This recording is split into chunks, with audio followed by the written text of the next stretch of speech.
September 2017. Breaking news. A cannibal couple has been arrested, and it is speculated that they are responsible for killing at least 30 people. More information soon, but for now, the details are gory, with the police releasing footage of decapitated human bodies and body parts. Who was this couple, and what's the full story behind their dastardly actions?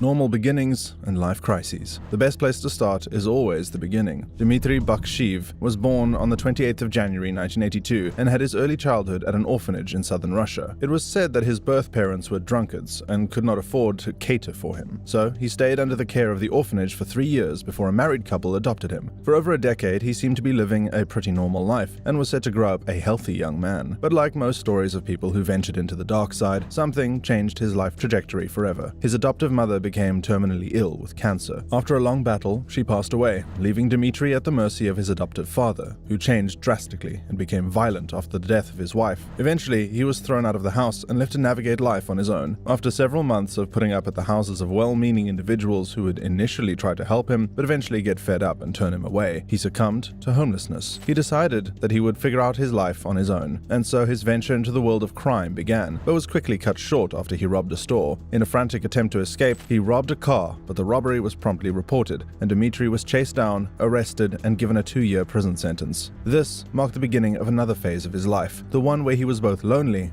and alone. He had no friends or family to check up on him while he was in prison, and none to go to when he finished his prison term. But one thing he needed more than people to hang out with was a means of livelihood, so he could get a place to stay and food to eat. Shortly after leaving jail, he secured a job at a construction site and started to earn enough to get by. This did not make him less of a loner, as his co-workers stated that he often kept to himself and preferred to hang around in bars where he never drank, but spent time with drunkards and drug addicts. For some reason, he seemed to enjoy their presence, and love soon came calling. Her name was Natalia. Born on the 25th of January 1975, she was about 7 years older than him. They had one thing in common: she had lost her mother as a child. However, this did not affect her life as badly as it affected Dmitry. She was catered for by family members and went ahead and received standard education. By 19, she had decided to proceed to medical school, where she became a nurse and rose to the position of senior nurse at the sanitation department of Krasnodar. In the course of her career, she was assigned to a military school where she met a military officer who became her first husband. Not much is known about him and the relationship they shared, but they had a child together before he died. This devastating situation had her seeking solace in alcohol and drugs. It turned her life upside down, and she was often out of jobs, looking unkempt and living recklessly. Her favorite spot for hanging out became the bar, where she would drink herself into a stupor. Dmitry and Natalia became friends and started dating shortly after. Several months into their relationship, they decided it was time to move in together. It seemed like a convenient arrangement. They were both struggling to get by. Dmitry could save on rent since Natalia was living in the military dormitory she had inherited from her husband after his passing. Things were going pretty well, and they decided to get married 5 years later. By now, you're probably wondering what happened to her son. Well, he'd been living with his mother and her newfound love until he decided to move out. Natalia's drinking habit had only gotten worse, and with a boyfriend who had a penchant for being unkempt, the house was in a perpetual state of chaos. The son, whose identity is unknown and was scarcely mentioned in all the stories of this cannibal couple, decided that he needed to set out on his own. The newlywed couple moved to a new location to begin a new lease on life, but it turned out that they had walked hand in hand into the very throes of hell to perpetuate unmentionable horrors. A startling discovery. On the 11th of September 2017, construction workers were going about their day, and everything seemed pretty normal, until an unexpected turn of events brought them face to face with gory sights they had never before seen or expected to see in their lifetime. Somebody spotted a phone on the sidewalk and thought it rather unfortunate that someone had lost their phone, so they alerted the other workers. However, no one at the site laid claim to it or had any idea of who could be the owner, so they decided to do a mini investigation for any clues on who to contact. There was no password on the phone. They easily gained access and began to look through the images. It was then that they found the disturbing images that had police sirens wailing a few days after. The pictures included a selfie of an unknown man posing with the decapitated head of a female and sticking human fingers that had been cut off from the rest of the body into his mouth and nostrils. It was like a virtual horror show, with more pictures of severed body parts and dead humans. At this point, there was no need to call anyone except the police, which they did immediately. After just a few days, the police traced the phone's owners. They were Dmitry and Natalia Bakshiv. But the discovery of the missing phone was just the beginning of the horrors the police would discover. On arriving at their home, it was indeed a hellhole, with a trail of death visible throughout the residence. During the police raid, they found pictures of dead bodies in different horrifying states, some of them including the couple taking up disturbing poses with the bodies. In the fridge, there were also human parts in jars, pieces of human skin and frozen body parts. It became glaringly obvious that this couple were not only murderers, but also cannibals who had been at it for years. But let's not jump ahead of ourselves. We'll get into the details of their crimes and how it all played out in the next chapter. In addition to these despicable discoveries, there was a handwritten recipe book on how to prepare different human parts. It appeared to have been written by the wife, Natalia, and videotape tutorials on taking a body apart and carving out specific types of meat and fat from the body were also found. If you need to take a break to catch your breath, now would be the best time to do so, because there's much more. Natural human hair taken from a dead female body was also present at the scene, but it was a shocking photo that left a confusing clue. A decapitated head set up as a Christmas dinner on a silver platter and decorated with oranges all around it. It had an inscription showing the date, December 1999. That would make it 18 years old. Could it be? Could it be that the cannibal couple had been prowling around and cutting up victims for nearly 2 decades? Their gory crimes.